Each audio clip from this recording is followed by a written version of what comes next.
Madam तो media की ऐसी तो जाने तो आगे यार, हमें रोका हुआ है वो तो वजीर दिफा, मैं तो एक्सपेक्ट कर रही थी आज जाने दिया जाएगा। वजीर दिफा क्या कमाते हैं।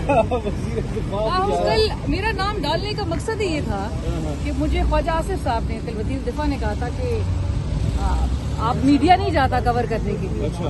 मीडिया जरा जाके सहूलियात देखिए। और हम तो चाहते हैं कि ये अहकामात हमें तो देखना है कि जो यहाँ की इंतजामिया है वो फैसिलिटेट करेगी मीडिया को भी। कोई फैसिलिटेट नहीं है जी, आपके सामने ही है।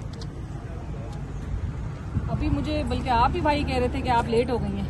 जी जी। और फिर आपने मजीद यहाँ पे रोक लेना है। वो बात ठीक है, आप नाम दिए हैं, अभी लेट हो गई है अभी आपको हमने। लिस्ट नहीं है क्या? लिस्ट दी हुई है ना, तो फिर आप लोग ने नाम बताना है। अभी वो बताएंगे जो फिर हुक्म देता है वो। तुम आ किधर से रहे? जहाँ से बाकी को